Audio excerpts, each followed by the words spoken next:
सौभाग्यशाली गुरुमुख सज्जनों, सद्गुरु द्वारा प्रदान किए गए शब्द के अभ्यास से जीव नाम के धन का धनी बन जाता है।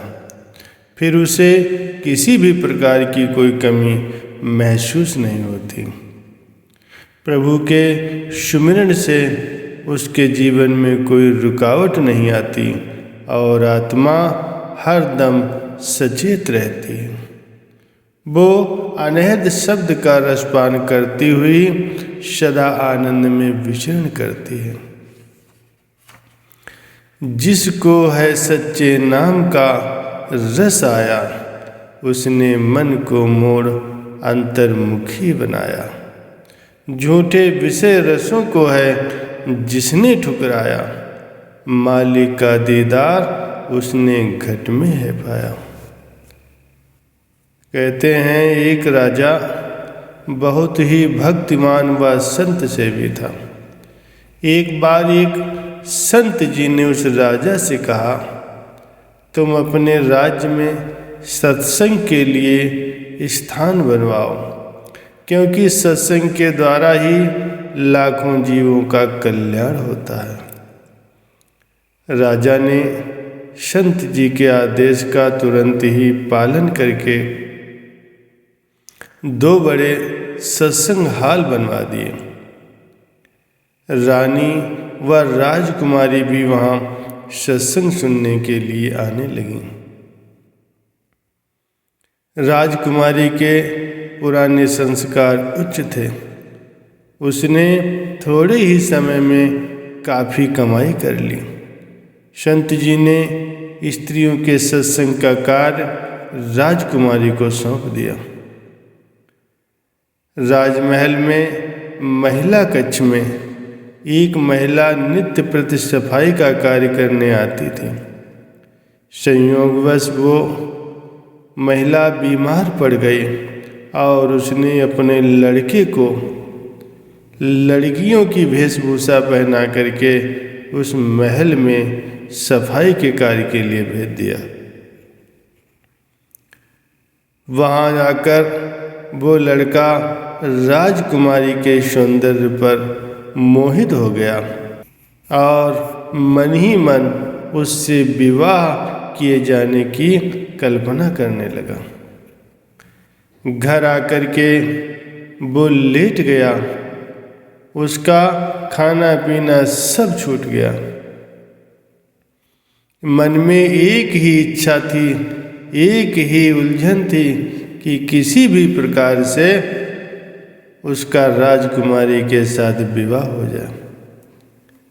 उसकी माँ ने उसकी ऐसी दशा देख चिंतित हो उससे उसकी चिंता का कारण पूछा।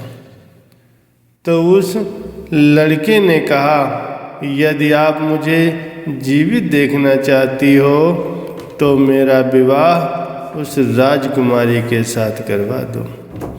माँ एकदम से हैरान होकर के बोली, ऐसी बात मुंह से निकालने पर तो जान को भी खतरा है। ये कैसे संभव हो सकता है कि तेरा विवाह उस राजकुमारी के साथ हो जाए। वो लड़का कुछ न खाने के कारण काफ़ी कमज़ोर हो गया था। माँ को भी बड़ी चिंता हुई और वो भी काफ़ी कमज़ोर हो गई। उसका रंग भी पीला पड़ गया।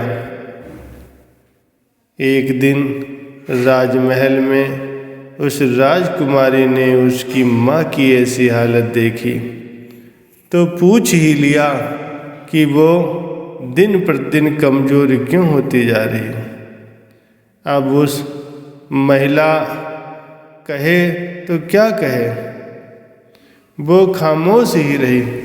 राजकुमारी के पुनः पूछने पर उसने क्षमा याचना करते हुए सब हाल ज्यों का त्यों सुना दिया।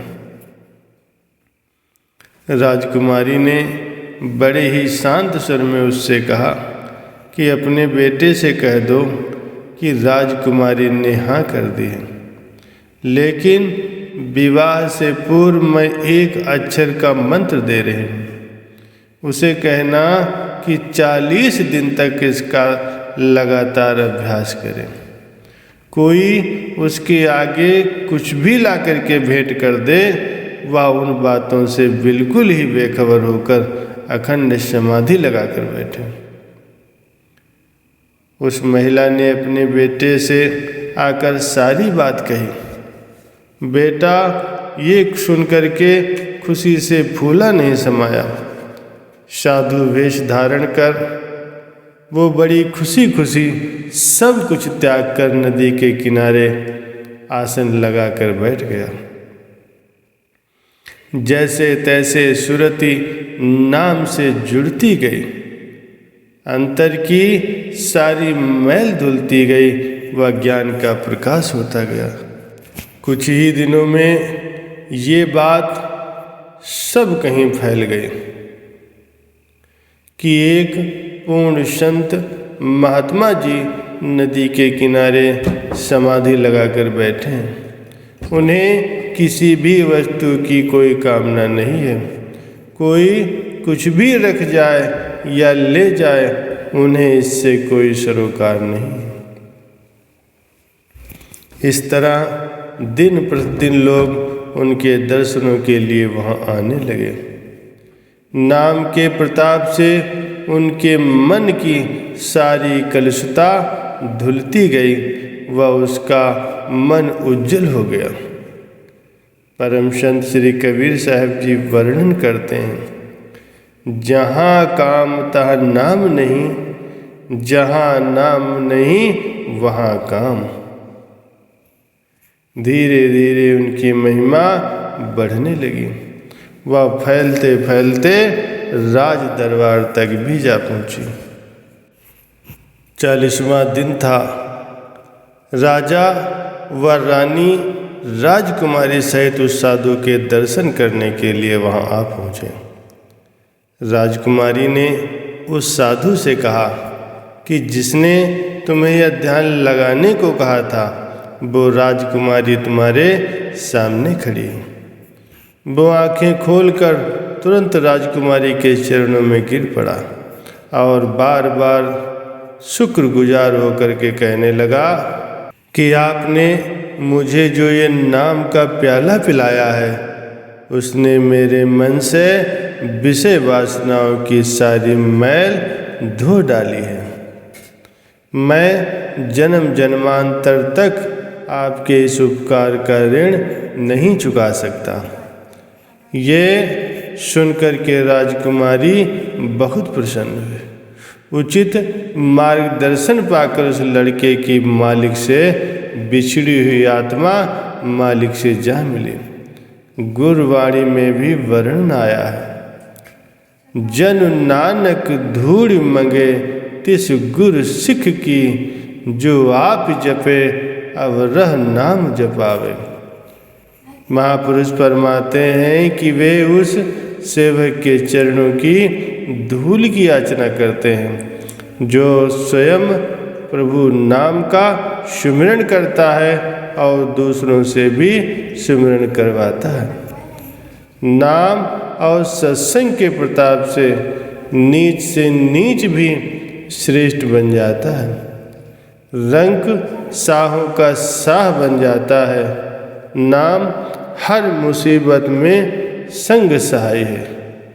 इसीलिए बुद्धिमान वही है जो अपनी आत्मा को भक्ति में सुदृढ़ करने के लिए गुरु शब्द का आश्रय ले और सभी विकारों से मुक्त होकर के हृदय मंदिर में मालिक की सुंदर छवि को आसीन करे।